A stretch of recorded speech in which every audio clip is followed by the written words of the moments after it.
Assalamualaikum warahmatullahi wabarakatuh. Waalaikumsalam. Bapak Ibu, bulan Agustus 2020 kita harus membantu anak-anak inklusi.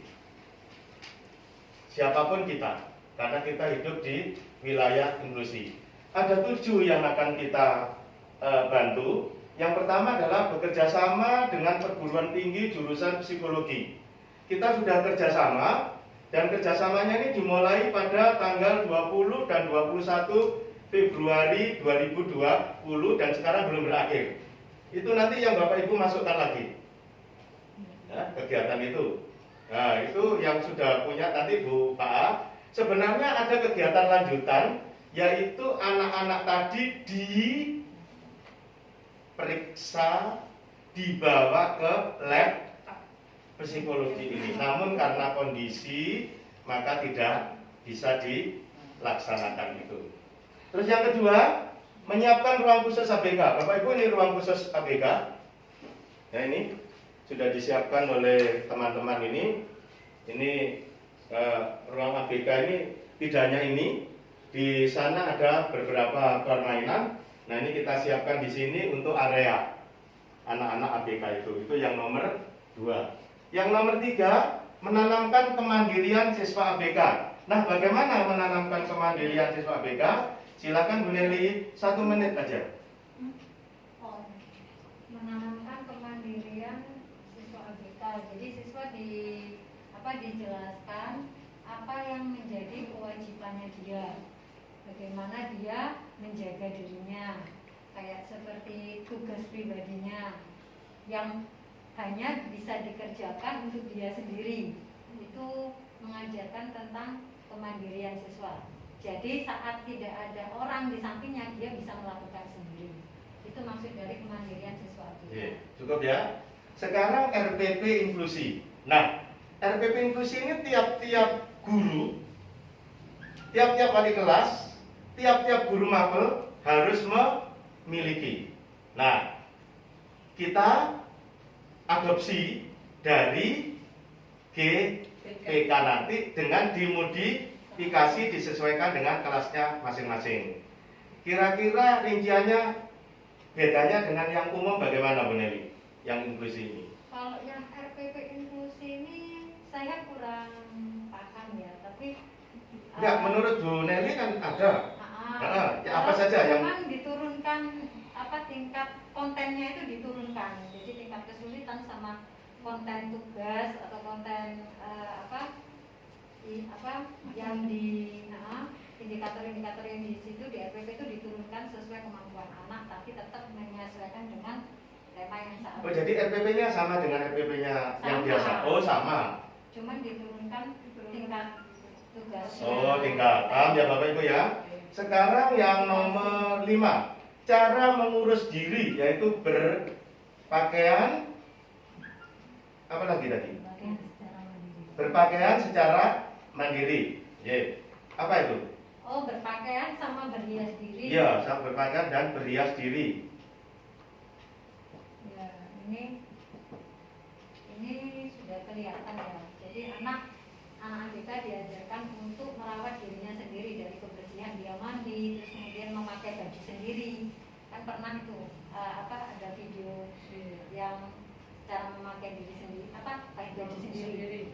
Dari yang paling mudah yaitu pakai kaos oblong, terus tingkat yang sulit dengan baju berkancing. Terus berhias diri ini bagaimana yang paling mudah dia menyisir, bagaimana dia terlihat rapi secara sederhana. Terus nomor 6, memberikan pendampingan cara menolong diri. Menolong diri ini adalah menghindar dan mengendalikan diri dari bahaya. Nah, ini bagaimana ini? Nah, kalau cara pendampingan cara menolong diri ini menghindar. Jadi menghindar, mengendalikan diri dari bahaya. Ini kita ngajari anak ABK itu tentang pentingnya self control. Jadi self control itu ketika dia marah, itu marah yang bagaimana? Dia tahu kapan harus marah, dia tahu kapan menyela saat dimarahi. Terus kemudian bagaimana dia cara meredam emosi saat marah, itu kita ajari, entah dengan relaksasi atau apa gitu ya. Terus mengendalikan melarikan diri dari bahaya. Kita ajarkan dia tentang bahaya-bahaya di luar. Contoh, ketika dia tidak bersama dengan orang tua atau pendamping, mana yang harus dia hindari supaya ABK ini tidak tahu mana yang mencelakakan dirinya atau tidak. Gitu. Tapi untuk di awal untuk mengajari anak seperti ini, kita bisa pakai cara dia yang pertama self control itu tadi ya. Dia harus tahu orang marah itu seperti apa, orang tersenyum itu seperti apa, orang sedang tidak marah itu seperti apa. Itu bisa diajari dengan memakai gambar senyum, emoticon seperti itu. Nah, terus kemudian kalau untuk mengendalikan diri itu secara sederhana kita bisa ajari dia dengan disiplin diri dengan cara dia membuat jadwal harian secara rutin, itu bisa. Jadi anak mulai bisa belajar mana dulu yang harus dilakukan, mana dulu yang tidak. Nah, terkait dengan pembelajaran daring, mengendalikan diri ini bisa kita ajarkan dia untuk cara memakai HP itu harus ada waktunya, karena bisa jadi kan kebablasan. Anak reguler aja sering kebablasan ya pakai HP. Itu cara mengendalikan diri saat daring bisa dilihat dari situ. Dia pakai HP. Ya. Yang terakhir, memberikan pendampingan, yaitu memberikan pendampingan cara komunikasi verbal dan non verbal. Mungkin Bu Disti bisa tambahkan verbal dan non verbal? Atau Bu Nelly dulu, silakan. Komunikasi verbal itu ya apa? Bicara secara langsung atau secara tulisan. Itu. Jadi anak diajari itu, yang belum lancar bicara ya dia diajari bicara.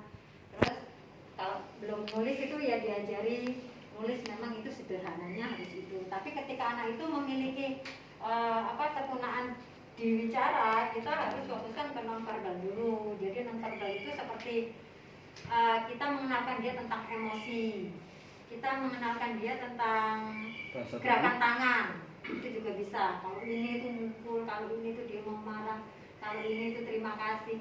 Jadi non verbal itu seperti itu, emosi, mengenalkan emosi, perasaan, terus dengan tindakan gerakan tubuh itu bisa. Nah, kalau yang inklusi yang ada di WK4 ini Verbal bisa. Verbal sebenarnya bisa. verbal ya.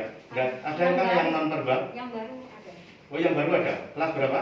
Kelas 1. Kelas 1. Ada ya? Ada. Kelasnya siapa? Saya. Oh, kelasnya itu. Ketunaannya apa itu, Bu? Ini suaranya enggak. Oh, suaranya enggak Berarti nanti Saya syarat. Lah ya ini. nah itu non verbal kan? Berarti nanti Pakai visindo. Enggak juga sih. Enggak. Itu masih Iya. berarti nanti kita usaha. Nah, kita usaha mungkin dengan kerjasama ini dengan yang lainnya mencarikan alat bantu. Ada ya? Perlu nggak alat bantu anak itu? Alat bantu dengar. Alat bantu untuk dada.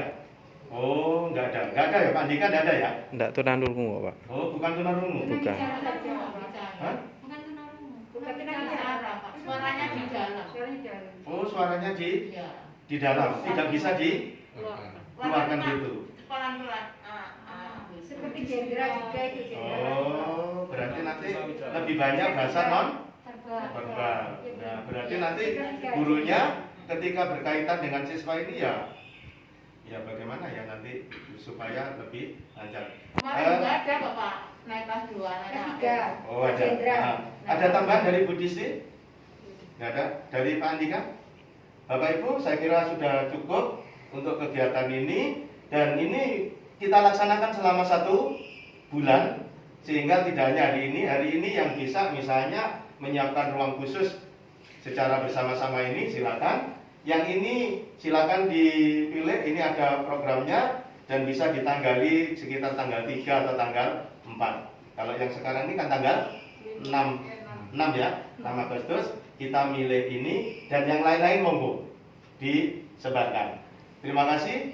Wassalamualaikum warahmatullahi wabarakatuh.